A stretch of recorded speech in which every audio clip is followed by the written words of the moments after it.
Hello and welcome to It's Not That Late with Liv Harrison. A lot of you don't know this, but I actually used to run a women's conference, and it was nothing that I wanted to do with my life. It happened to me. I don't want to say that it was something that I went seeking or looking for, but I was asked to write a women's conference, and my first answer to this wonderful Catholic company who really, they helped me get started as an MC, really, to be honest. I kind of transitioned from a Catholic speaker to also a Catholic speaker and an MC. And that's a different skill set. And they gave me a chance, fullness of truth. Hello, fullness of truth. And they came to me and said, would you write a women's conference? And I simply said, absolutely not. I did. I was like, no way. There's no way I'm writing that. I hate women's conferences. I do. I really do. I've never liked them.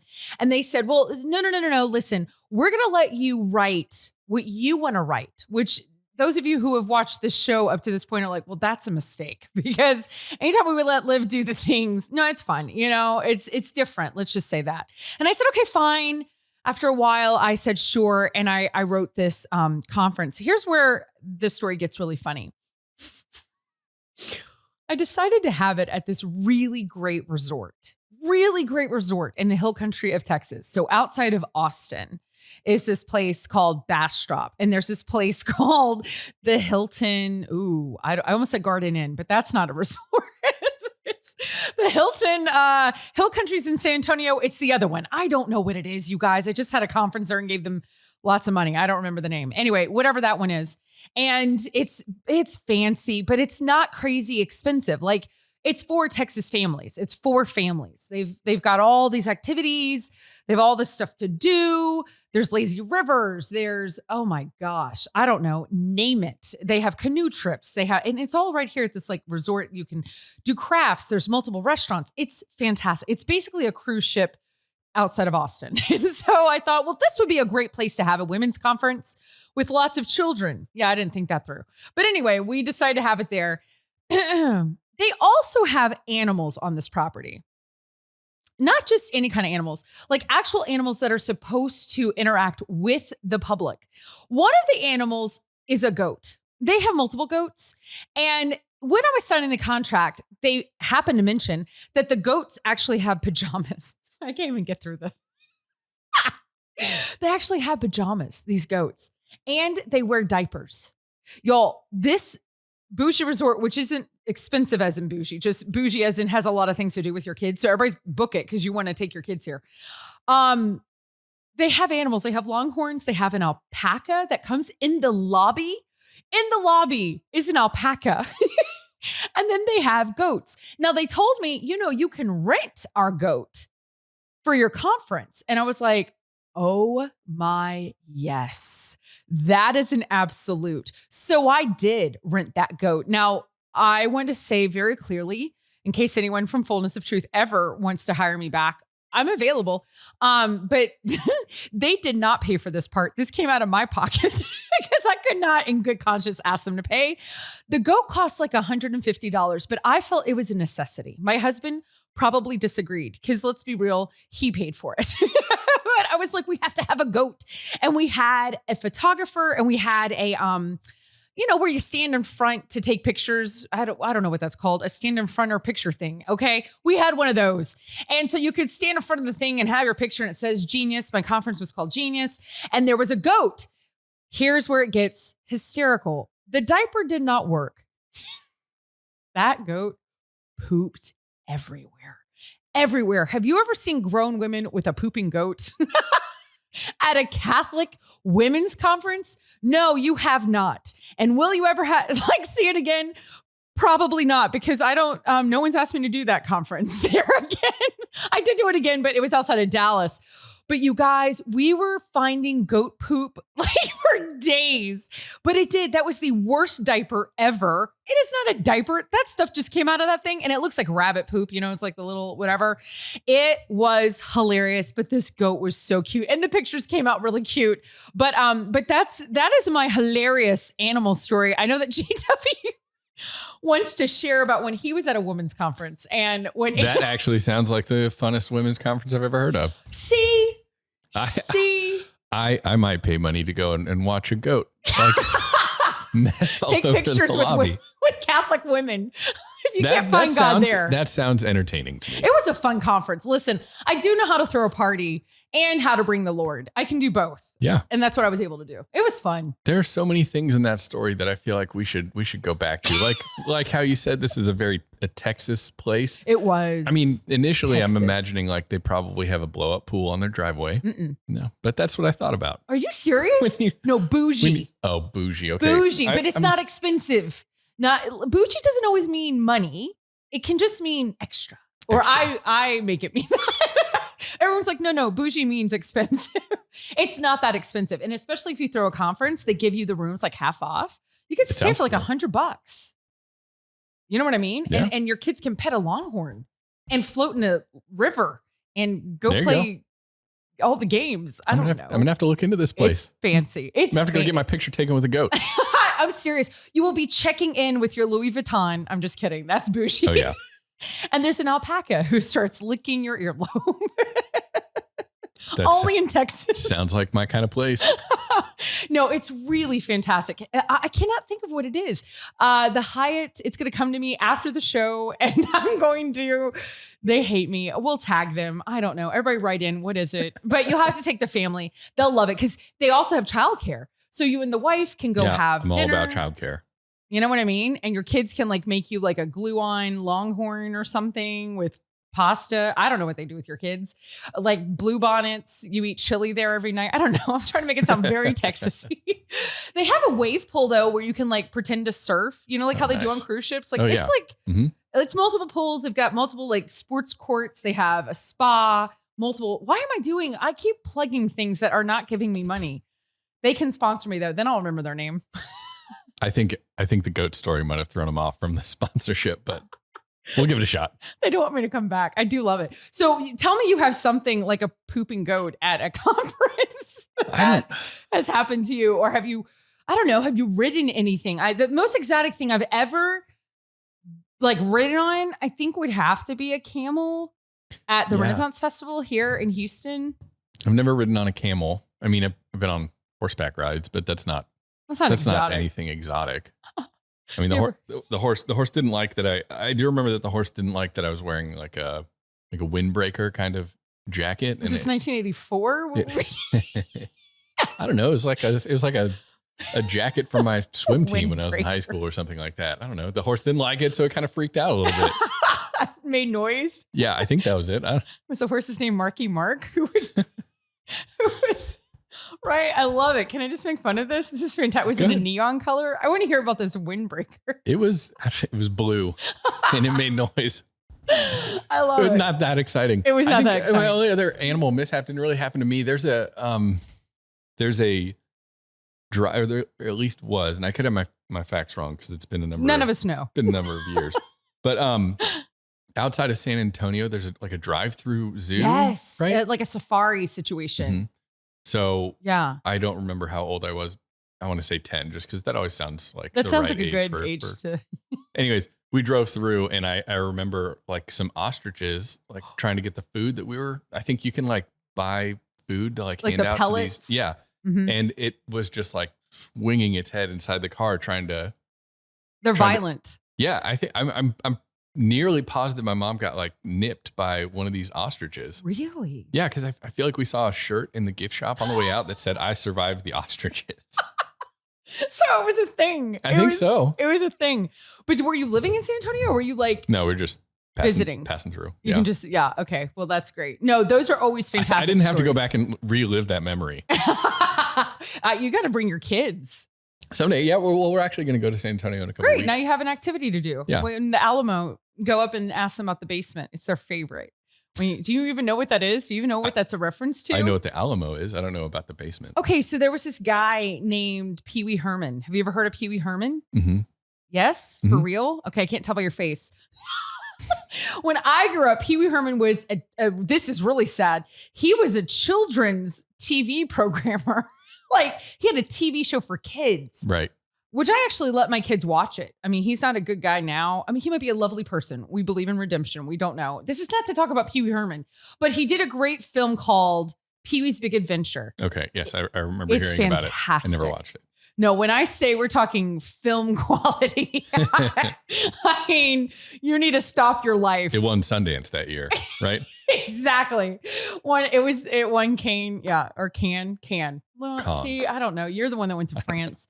So yeah, it is fantastic. It's so awful. You just love this film. But in it, Pee-wee goes to the Alamo. I love that we're spending this much time on this. This is for our northern listeners. This is some real Texas gems here. Texas history from Pee-wee Herman. Yeah. He goes to the Alamo and he asks if there's a basement. And there is no basement because in Texas, we don't have basements. Right. Yeah. Even though we have big tornadoes where we need them. We're going to drown because of the flood situation here. We can't have them. It was what I've been told because of hurricanes. I don't know if that's true. I think we're close enough to sea level at this part of the country that basements are a bad idea. It's a bad idea. I believe that's the Harvey, case. That would have been horrible. Like I can't even think about what would have happened. Right. Everybody automatically has a swimming pool. Yeah, exactly. That's right. In this winter, it's a swimming pool. In the summer, you're trying to escape in a canoe. But yeah, so now they get still, even to this day, even though Pee-wee Herman is not okay anymore and not a thing and nobody watches that film except for me and my brothers, people still go and ask, is there a basement? And they're like they're so over it at the Alamo. So I want you to do it. We'll probably go to the Alamo. Yeah, you got to. Well, there's a lot of missions, though. That's what a lot of people don't know. You know, the Alamo was a mission, but there's these beautiful Catholic missions that are in San Antonio, and you can actually do a pilgrimage. That. See? That's cool. So you can do a really cool pilgrimage. And then there's also in the Hill Country painted churches, because this was all settled by the Germans. And so there's these gorgeous painted churches. And so people go on pilgrimage there also to look at all these beautiful like paintings and stuff. But I got to tell you, I mean, the Alamo's okay. But when you go see these other forts and stuff, you're like, what? They're pretty impressive. It's awesome. That is cool. You gotta go. Yeah. I knew about the missions in California, cool. But I did not know about mission churches in Texas. Yep. They're all right there. Yeah. But nobody gives them any love because Pee-wee didn't go to those. And nobody says, remember the Alamo, remember the other mission. We don't even know their names. The other ones. Yeah, the other ones. And they're a lot prettier. They really are. They're gorgeous. So you'll have to do that. You'll have to get some Mexican food. And also there's a big river there. Why am I talking about San Antonio? Anyway, we don't. How shocking that I went off on a tangent. But yes, back to crazy animals. No, that's really all I have. I'm not really much of an animal person, which I know we've covered before about pets, but I'm not like a big animal person either. I feel like we talked about my dog. I feel like we talked about my bougie dog but I feel like fuzzy and puffy. I feel like your dog kind of makes you an animal person. Now, I like him. I like my dog. I sound like one of those parents. You know what I mean? I'm like, I like my kid. I'm not one of those. That's me. I like my dog. That's why I say it, because I feel like your dog is like a dog only the owner could love kind of thing. Not mine. He's so cute and fuzzy. One of his legs doesn't touch the ground. That's why he has acupuncture. He hasn't done that yet. I can't do it. I can't with the world, with what goes on in the world, go out there and say, I have to take my dog to acupuncture. I can't do it. That'd be a tough pill to swallow. Come on. Yeah. There's no coming back from that. You can't. I'll never survive that. Taylor Schroll will never let me get over that. I'll lose all 2 listeners. You hear that big thunder that we got a Texas storm coming through, which I love. We're here in my garage, but I like calling it out because I think it's nice in case people think, wow, Liv's really hungry. No, that's just Garth Brooks out there singing and the thunder roll. But yeah, so that was my goat story. And if I ever do another women's conference, I will make sure that you're invited. Yeah. You could be my film guy. That'd be awesome. And you can see how I roll and with the pooping goat. You've got to get that. Like, I don't mind paying money for that. That was worth it. To watch these women hold a goat and the diaper did not work. They are actually holding it. Oh, yeah. It's like a little goat? Yeah, it's a little goat. Obviously, they're holding it. But it was awesome. And I'm telling you, that diaper, not even close. So anyway, it made me feel better about myself. But okay, so when we come back, Mr. Not into animals, we are going I love to animals. I don't know that I would Animals are great. We're going to segue into something that has nothing to do with livestock whatsoever. You guys, you are tuned into It's Not That Late with Liv Harrison.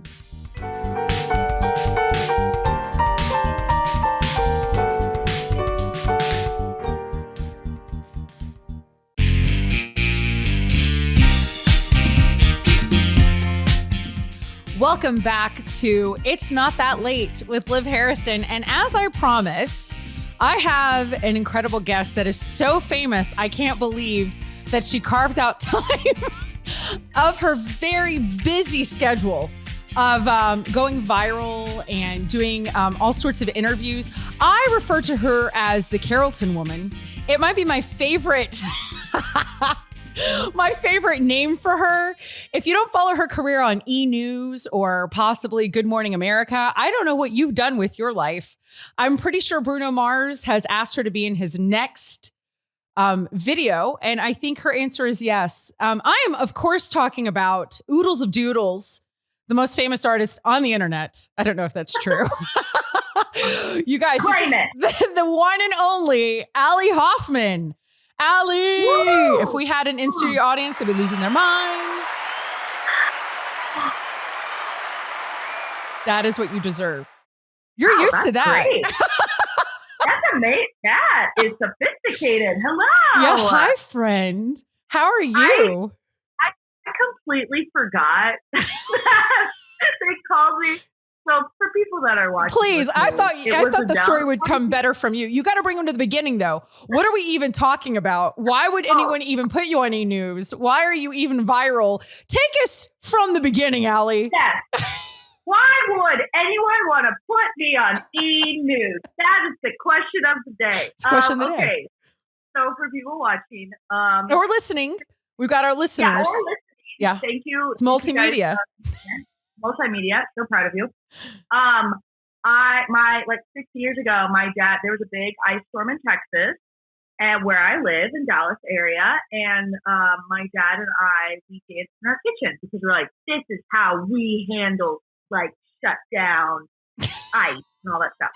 And it went viral, which was crazy. But tell the people what viral means. We don't mean viral like how I say I go viral all the time and I don't. I'm like, you guys, more than my husband liked my picture today. I'm a thing. I am viral. So when you say viral, you actually mean it in the Mark Zuckerberg way, you mean it in the Tesla way. I don't know. I am Mark Zuckerberg. I am Elon Musk. Basically. Elon Musk. There we go. Yes. Yeah. So what does that mean, viral, Mr. Branson? Yeah, please explain to us. So viral basically means definition of viral video is if you have 5 million views in 7 days. And 5 million views in 7 days? 7 days. Yes. And so this video 6 years ago got 7 million views in 5 days. And right now it has 13, almost 14 million views. And that was 6 years ago. So it was just father-daughter dance in our kitchen. Had no idea the response. Absolutely. We honestly just put it up on Facebook because we have a lot of family that live in Alaska. And they always make fun of us of how us Texans deal with the snow and the ice because, we don't know what to do with it. So fast forward to last March. Everyone can remember where they were last March. What happened in March 2020, Ali? What happened to the world? We had a World Ice Day that lasted for 18 months. Exactly. And the world shut down. The world shut down. Ice Day. Yes, so forever. We're like, okay, we're going to be in our houses. What do? We dance in this family. We dance. So my dad and I did another dance video with my mom. My mom makes an appearance. She did. And that's right. I think she's the reason why it went viral, honestly. That's fair. People love to watch moms dance. Yeah. And she's amazing. So think about that the next time, Liz, that you're in your I'm doing the wrong gigs. Why aren't you running my career? I could be a TikTok star. Move over, Allison Sullivan. Exactly. Yes. Here, this is what we want, right? Here, J-Lo. Here's your next follow. Exactly. Let me inspire you. Thank you. Exactly. So it went, and this is crazy. In 24 hours, we got 1 million views. Less than 12 hours, we got 1 million views.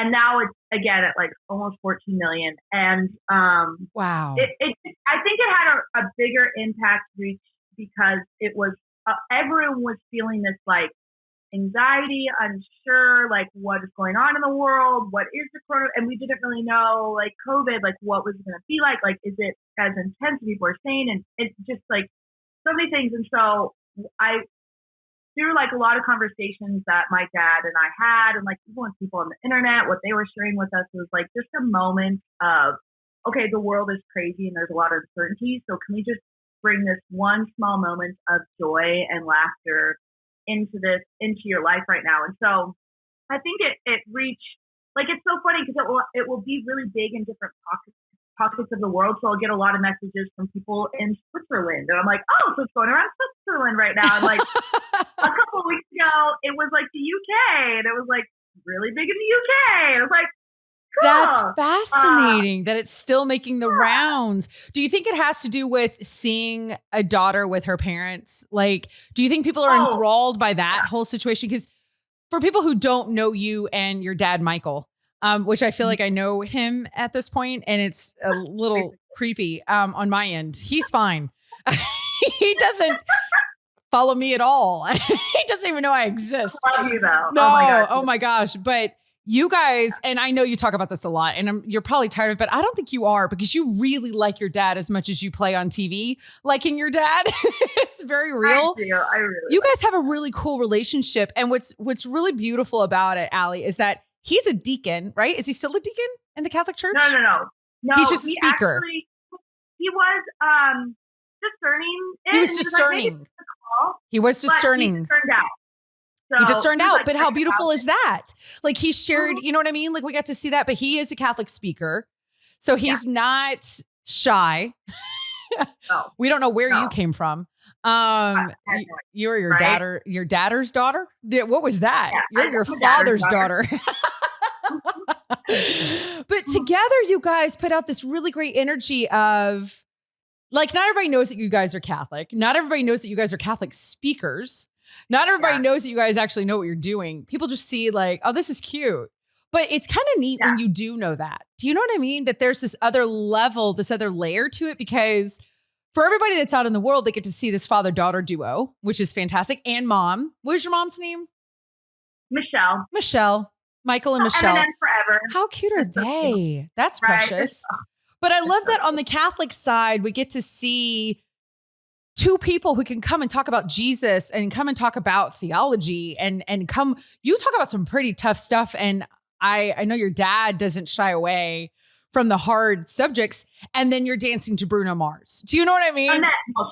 I love it. Like, I think that that's so great. And I'd love to hear you talk about if you've seen any reaction from the Catholic side with you guys. I mean, it's kind of fascinating too, because like you said, like we don't put it out there, right? Like in those videos necessarily of we love Jesus and let's throw it down your throats and shove. You know, like I think one thing that my parents taught me, and most people say they see this video and they think like, I want that relationship, but they just see like a snippet, like a 3-minute segment of our relationship. And what they don't see is the years of hidden behind the scenes relationship building that is hard and messy, and like learning how to trust, learning how to fight well, learning how to not get along, but then like reconciling and coming together. And so a lot of people don't see necessarily like what it means to be human in a loving space kind of thing. And so like with dancing with my dad, like that reaction and that little joyful moment, it took time to learning how to trust one another, that I knew that I could be funny and goofy and silly and he would just join in instead of saying like, oh, dumb, I'd never do that, blah, blah, blah.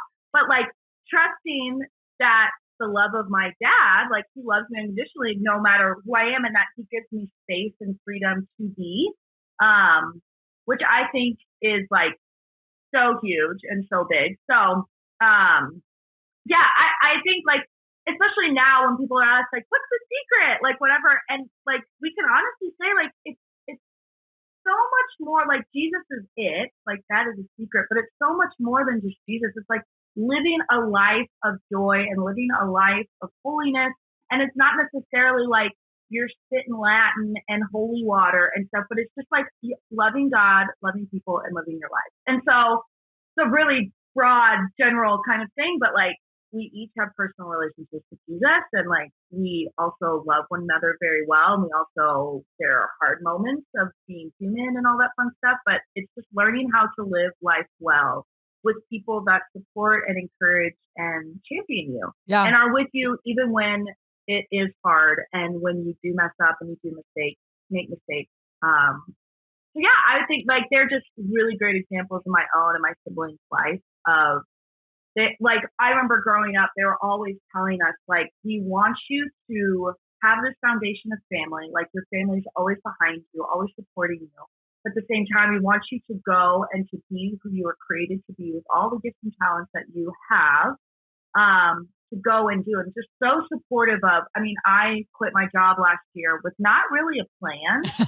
And I was just like, I have this idea of like, and I still, even now, it's almost a year later, I still don't know really what that is, but they're so supportive and like helping me figure out and helping me pray through and discern and encourage like my gifts and talents of like, what if you did this? What if you went this way? Instead of like, you have to do this, but like, you have to be practical. You have to, and that is a good thing. Like prudence is a good thing. But yeah, to any parents that are listening, like it just makes a world of difference knowing that I have the support and like foundation of my family to just be a foundation landing spot where I can just a soft place. Yeah. No, and it's really beautiful to watch and see. And so that's why I've got to ask you this very hard-hitting journalistic question. Okay. How do you guys choose the songs? For what you're going to dance to. I mean, this is where we're really getting into it, Ali. I mean, like it's important because you did Bruno Mars, and then I don't know who sings the one that you released in 2020. Jess Glynn. Okay. Her name's Jess Glynn. She's a UK artist in England. That's why they love you in the UK. Yeah, that's why. Jess, if you're watching, which honestly she is. Could be. We're big in the UK. Welcome.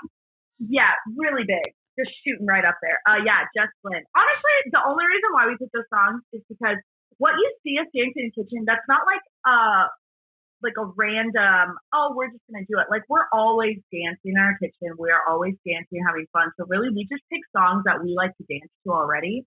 And so it was like, that's the other thing. It's like, it wasn't like a stage and 5, 6, 7, 8, and go.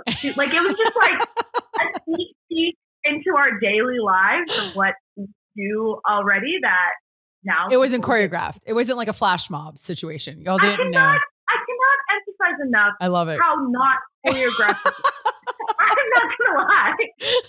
Not choreographed at all. If you knew 14 million people were watching, you would have been like, we would have done choreography. We would have. Yes. No, I think that's what made it fantastic. Yeah. No, I love it. My mom was like, at least like clean the counter.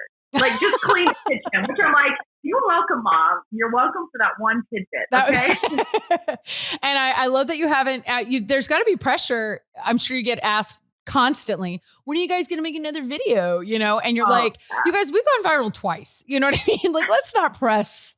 I could see that could be a lot of pressure. You know, it could be difficult to be like, I mean, I don't know. Cause you put something out there and what if it only has, 20,000 views in 10 minutes? Right. Well, actually we did do another video in December, that I think it has like 500,000 views, which is still a lot, but like someone commented and they were like, oh, they're just doing it for like fame and stuff. And I'm like, okay, first of all, we don't get paid for this. Yeah. At Right. all. Like, and so I just replied, I was like, or like, we want to bring people into this joy. And like, I think it just shows again, like, this is not some like, and people ask me all the time, how do you go viral? Like they want tips and tricks to it. I'm like, that's a great question. I have no idea. Right. Absolutely no idea. Like it's something that's done to you almost. Yeah. And so you just gotta like ride the tide and just be like, okay, here it is. And it's funny because it doesn't really change you. It's not like we got like super rich off of that. So you're not in Alexis, right? Yeah. That's not why you quit your job. Cool. Yeah. No. Still close. Well, hey, if anybody's hiring and you need a kitchen dancer, we've got Ali. I'm honored. A wedding, I mean, if you want me to be a professional wedding guest, you would be a really good, you all really would be. That's true. You know, what I really want to segue into though, is what I love is you guys have a goofiness. And it's really neat because you bring it into, I've seen you speak because we've done a conference together and you came in, you were one of the speakers for me for my women's conference called Genius. And then we actually were together in DC and you were a speaker and I was the MC. And so I've gotten to see you talk more than once.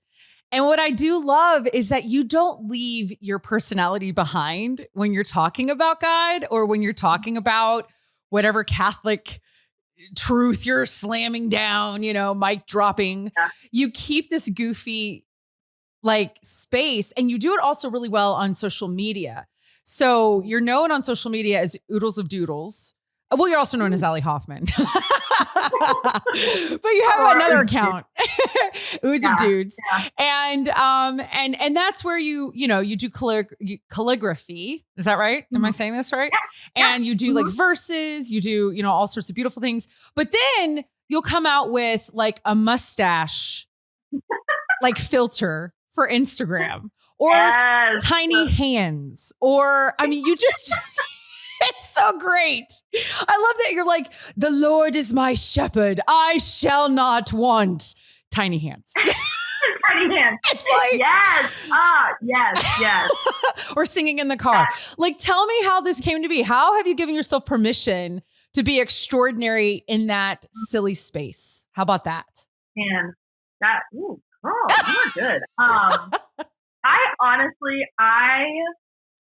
There's some holy person, some saint that said basically like, God, like, keep me away from sad Christians or like from not happy Christians or something like that. Like, I really view my life as I'm an optimistic person. That's just like my personality. I'm a naturally like positive person. I just see the goodness in the world and like, I know there's like that doesn't mean I don't suffer or have trials or whatever, but like just my natural personality is that. And so, especially when it comes to my faith life, man, I just think so many and experience, I think, the goodness and kindness of the Lord that it's just like, it's a gift. It's a fruit of the Holy Spirit. Like joy is a fruit of the Holy Spirit. And so I think like the Lord is giving me like this supernatural gift of joy that it's not just, hey, you just see all the good in life, but it's like, I think it's like really a fruit, particularly given to me in this moment, in this time in history, to not take myself so seriously, to recognize like the joy of the Lord. And there's this really great quote that I was actually praying with yesterday in prayer, that I have my prayer journal that. Oh, look at you. I love it. It's like, I know, here we go. It like totally, it rocks my world. And like, I think this is the epitome of my life. And it says that joy is the flag that flies over the castle of our hearts, announcing that the king is in residence today.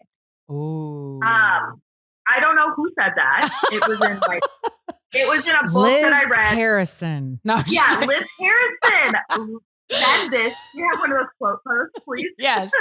Flash it up there, JW. Take it from my book. I don't have a book. Yeah. Yes. And so I really think it's just like this positivity and like this like goofiness. Like I don't take myself too seriously. Like I like even in my faith life, like there are things like I've experienced great doubt. I've experienced great like I struggle right even now with anxiety and depression, and most people are just like, "How you're so goofy and happy," and I'm like, it's not like it's I'm sure it's experiencing mental health, like it's an up and down kind of thing, but like I just honestly believe that this is just a fruit of the Holy Spirit in my life of joy.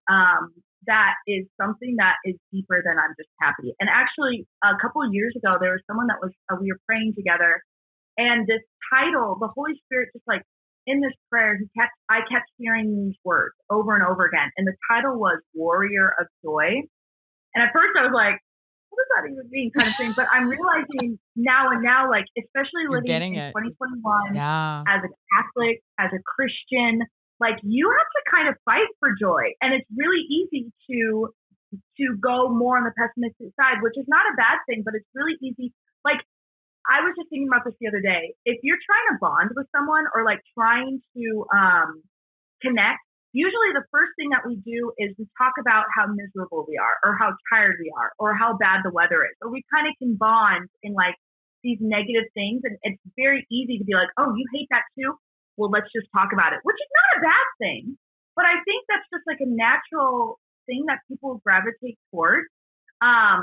And so this warrior of joy, it's almost like sometimes I have to fight to see the goodness, and I have to fight to see fight for this joy, because it's different than happiness, because happiness is an emotion that can come and go, but joy is just something that is very deeply planted into my heart, my soul, that I sometimes have to fight for. And it's not like a toxic positivity where it's like, nothing ever is bad and like blah blah. Like, no, I suffer from anxiety and depression, and it's sometimes it's hard to get out of bed in the morning. Right. But I honestly believe like this, like it's just something that this warrior of joy kind of mentality of just like, man, God is so good and he's so kind and he's so merciful. And if I can have this gift, like this supernatural gift, that it was a gift. It's not something that like I like earned or worked for, or like I just have to climb up these next steps and then I get it. Like it's just, I think, a gift given freely, like grace,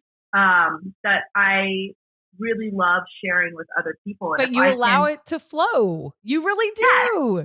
That's where your permission, you know what I mean? Like you allow the mustache to go on your face and the tiny hands to go on your hands. Don't take yourself too seriously. Like I love it. Are like, whatever. Yeah, life is so short. It's so short. Have fun. Like, have the curly hair, have the, get out there, get bangs. Listen, I got to know, did you make this mustache filter? Did you? Oh. You didn't make it up?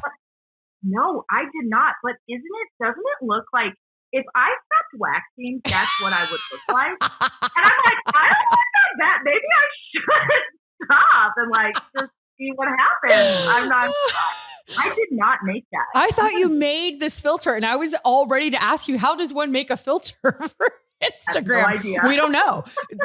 We're not going to get that answer today. There are some secrets that are just never meant to be known. And the mustache filter is one of them. It does look good on you. You kind of have a Mandy Patinkin thing going on from, from The Princess Bride. I think it's like it's beautiful. He's so beautiful in Princess Bride. Yeah. Cause he's got the mustache in that movie. He does. Yeah. I've gotten so many comments of like, Ali, I know this is a joke, haha, filter, but honestly, it was kind of Edmund, Edmund, he's like, I can't stand it. Cannot stand it. I'm like, well, I'm going to do it even more then. Yeah. I hope you walk in every day to the office with Edmund with a mustache on. That's all I ever want to see. In fact, I'm kind of upset that you're not wearing one. Maybe whenever we come back, you can have a mustache on. Yeah, what I want though is I really want to learn how to doodle. I have no artistic abilities at all. I have none in my throat. I can't sing. I have none in my hands. I can't draw. I literally have no gifts and talents. Everything I'm good at is really not useful. Like, for instance, I can tell you what book to read for the summer, but then ask me if I read. No, I do not. But I'm really good at telling people what to read. Isn't that weird? That's it. I've peaked. I love that. It's strange. So I want you to teach me how to draw, because I know sometimes you do these classes. Would you do that when we come back? Would that be something you're prepared for? Okay. I don't want anybody to go anywhere. If you're listening or if you're watching, you guys, you're tuned into It's Not That Late with Liv Harrison.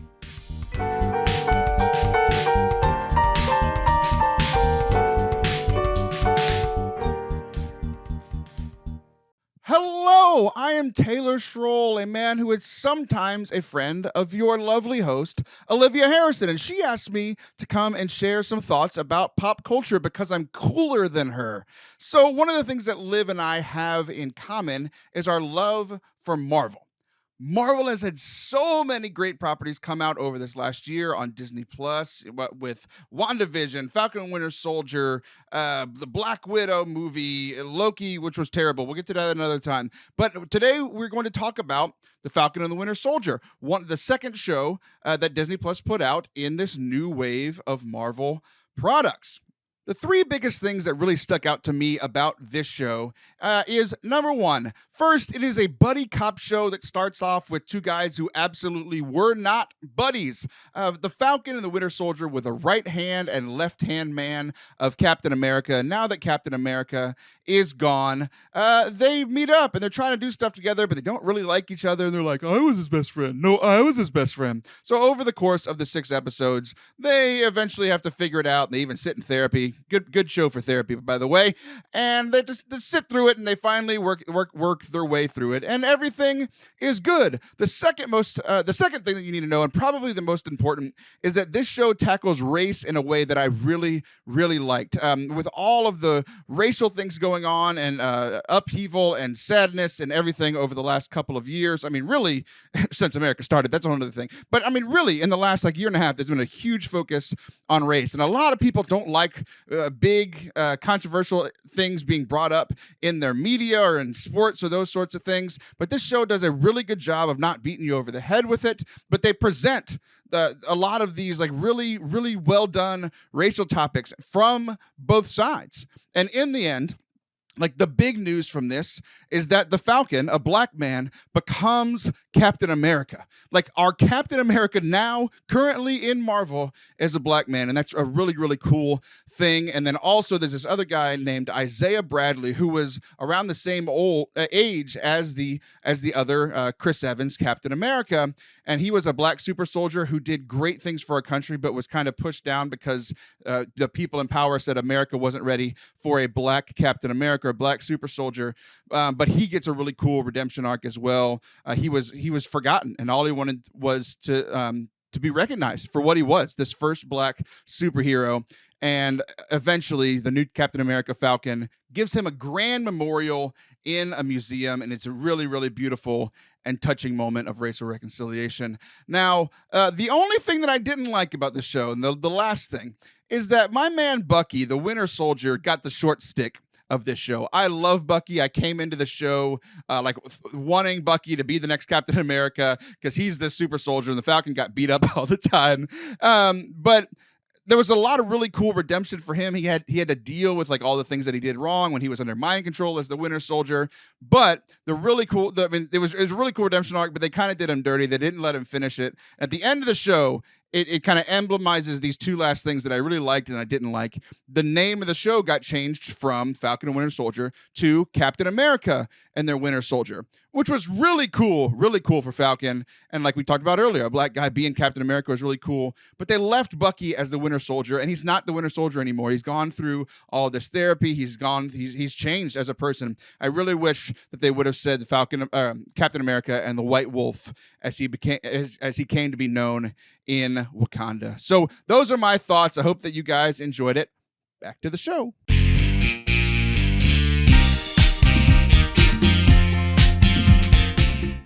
Welcome back to It's Not That Late with Liv Harrison, and I am with the lovely Carrollton woman. I look at that. I can't even say it because I just love that they called you that, and I love that that's what you're going to be named and known for forever.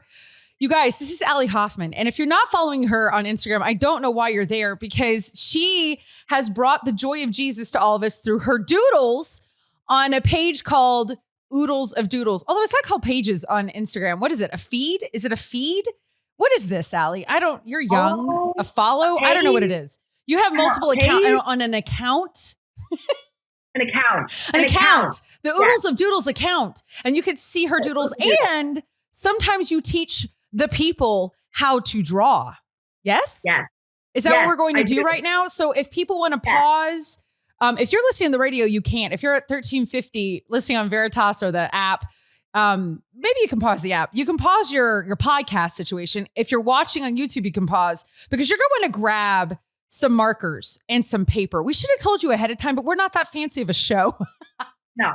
We're a late night. We're a late night, you guys. You should be, there should be drinking games being paired with us any moment now. That's when we know that we've made it. That's when I'll know, when I'm on a bingo card. Okay. Anyway, so grab some paper and pens. Ali, what are you going to teach us? I will let you take over Oodles of Dudes. Perfect. So I call this Doodles University, DoodleU, and it's basically, I'm a really big believer in the gifts that you have are not meant for yourself. They're meant to be given away. So everything that I learned on Oodles of Dudes, Oodles of Doodles, I taught myself, and I want to give it away to other people so you can also do this. So what we're going to doodle is going to be very, very easy. It's going to be, you're so easy to love. Oh, phrase, right? You're so easy to love. You're so easy to love. Like, that's deep though, Ali. That's like, I need some therapy and a margarita to doodle that. Yeah, you might cry when doodling. You might laugh, whatever it is. So get some Kleenex, everybody. I was not prepared for this. You are so easy to love. I'm all about therapy and joy. So here I'm also in therapy. So here we go. Okay. Perfect. So you're so easy to love. So all you need is paper and pen, like whatever it is. I have a Sharpie, but that's fine. Sharpie, that's perfect. That's perfect. Okay. So, and if you're watching this, you're going to be able to see my hands and what I'm doing. So first we're going to and you got 5 minutes. Can you, you got 5 minutes and you're going to say it well enough for everyone listening in Listen Land. Yes, in Listen Land. Okay. So, we're going to do the first line is your so, and it can be in script. It can be in whatever it is. So I'm going to do it in a scripty, like cursive kind of thing. So I'm going to do your. For those listening, it's YOU''RE. You are so. We're learning contractions. And here's the thing. Liv, I knew you were asking this. How to make it fake calligraphy? Because we're not doing traditional calligraphy with nibs and ink. How you say, Craig? Okay. Oh, yeah. I was asking that earlier. And should I have my pen in my hands right now? You should have your pen in your hands right now. Okay, Ali. Yes. I'll grab it. Go ahead and tell us about the fake calligraphy. A perfect calligraphy, you're so. For every downstroke that you did, you want to go back and do a thicker line, which I know you know how to do so well. Yeah, I do. Every downstroke. So every downstroke, you do like a second line on the inside or the outside just to make it look thicker. And that's like the fake part of calligraphy. So you're so. I'm sure you're nailing it. Oh, yes, I am. Oh my gosh. You know what? Yeah. After you do that first line, you're going to do a next line, and we're just going to go easy to love. Okay. It's that simple. This is great. I'm going to give this to my mom for Mother's Day. You know, you can tell her that either a child made it or you made it, whatever it is. I don't know. Actually, I'm getting kind of good at this. I'm kind of starting to really, I mean, I might have a second, like a side hustle. You're so easy to. You're so easy to love. And then remember every downstroke. Oh, I forgot, girl. We're not there. And you said things about like left and right. That's inside or outside. Wow, this looks really good. For those in Listen Land, I bought some tiny hands, and I am using a big fat purple Sharpie, and I'm using the tiny hands to do. And are you rocking it? I kind of did. Not. Oh! I just threw away the Sharpie. I don't know how to do the thick part. Well, I want to see yours. Is it done? Are we? I should have. Yeah. So I finished mine. Oh, you did? I hold it up? Yeah. Show you. I want to see it. Okay, and you did the thick parts already?